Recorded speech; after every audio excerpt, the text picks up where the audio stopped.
The 10 types of victim the narcissist hoovers. I make repeated mention of how we always come back for more. This, of course, is the brilliance of the hoover.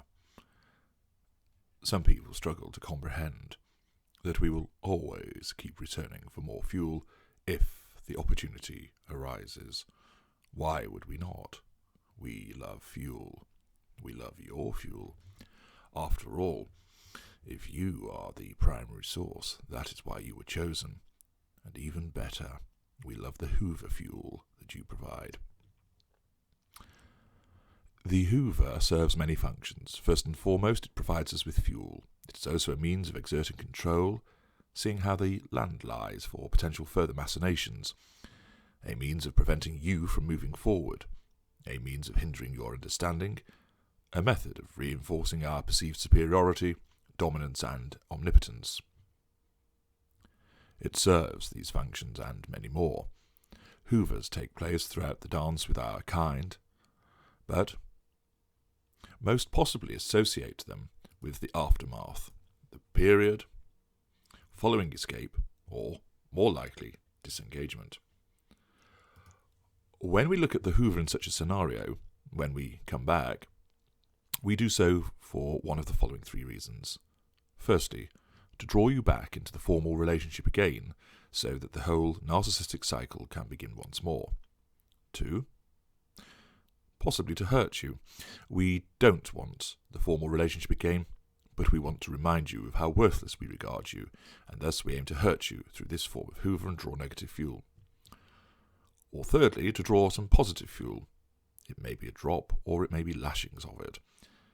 Again, we do not want the formal relationship to start, maybe not even ever, but we do know that you provide delicious hoover fuel, so we will keep coming back for more, and do so in a benign method to obtain this positive fuel.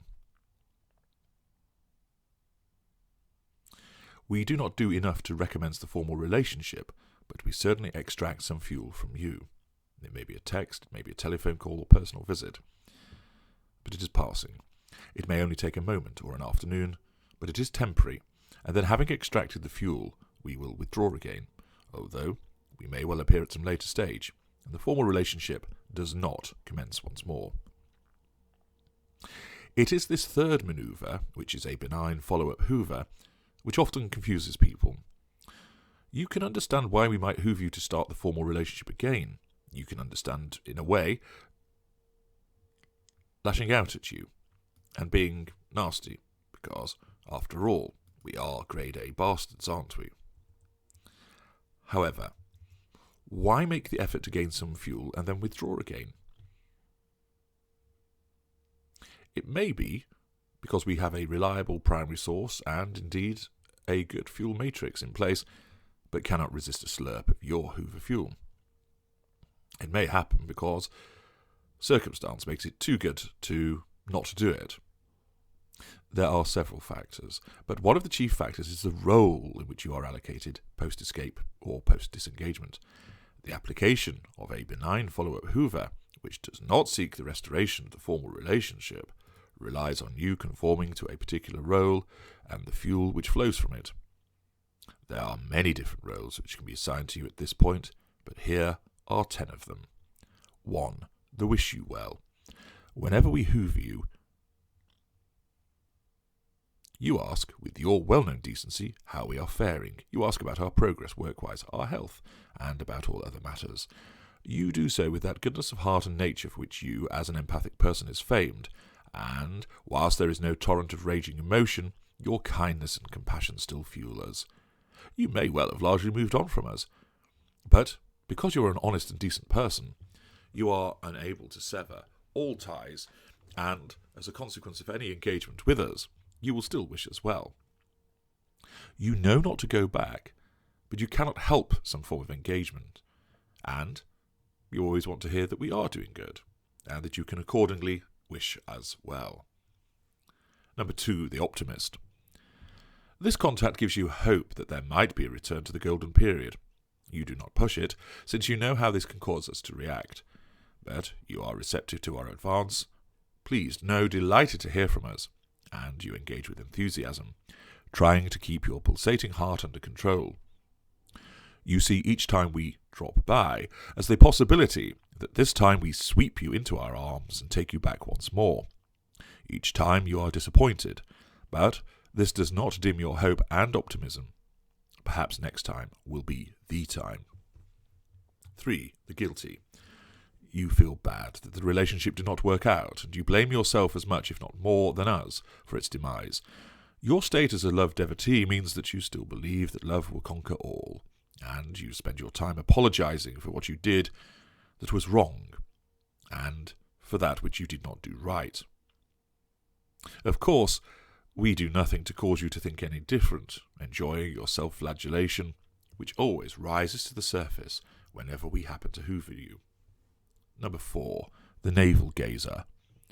You are obsessed with understanding who you are, and regard your interaction with us as an integral part of that. You want our views. You want our opinions on your introspection, and use any contact from us an opportunity to invite us to comment about you, no matter how brutal it might be. You believe that you are unable to establish who you truly are without understanding the nature of what your relationship was with us, and on each occasion that we reach out to you again, provides you with an opportunity to engage for the purpose of finding these answers. Your reliance on us is both edifying and, of course, fueling. 5. The healer. You will not let go of the notion that we can be fixed, and any interaction between us results in you resuming the mantle of being that healer, putting our interests ahead of your own, with the inevitable fuel which arises from your compassionate and kind-hearted behaviour. 6. The nymph. You hate us for what we did, but the sex was oh so good, and you cannot resist the lure of a late-night text for some sexual interaction in the hope that it might lead to a tussle between the sheets again.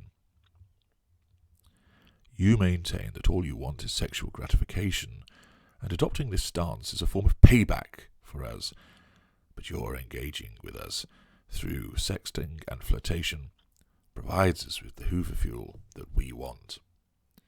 7. The tourniquet. You are not a tourniquet, but you need one. You cannot work out what has happened, and every engagement is a fuel-filled questioning session as to why did we do this and why did we do that? Why did we hurt you? Why did we say those things? Why did we mess around and such like? The pain remains raw, and the fuel that flows from it is too good to resist. 8. The old reliable. You know you should ignore us, but you cannot. Those messages we send are like a nagging itch, and you need to scratch it so badly. Of course, we know this, and we regard you as a reliable source of hoover fuel. All we need to do is send a message, and you will respond in some form or another. You cannot help yourself. 9. The contender. You want back in, and you are going to prove to us how damn fine you are, and what an arsehole we are for letting you go in the first place. You will tell us just how good you will be for us, what you will do, and how we will never get anybody better than you, as you do your utmost to convince us that you should come back into our arms. Even if we rebuff you, you will not give up, because your desire to prove yourself and to be our intimate partner is huge, and so with it is the fuel that you provide. 10. The burning oil well. Your flow of fuel just cannot be shut off. Red Adair would never be able to snuff out the flames and cap the oil well. You are angry, seething, furious at the way you have been treated, and you hate us. You absolutely hate us. Each time we hoover you, you seize the opportunity to vent your anger at us, insulting us, labelling us, and going on like some demented harpy. You think it will upset us, but you don't understand the nature of fuel, you see. Whilst we may argue back, it is all done to keep this blazing challenge fuel flowing still.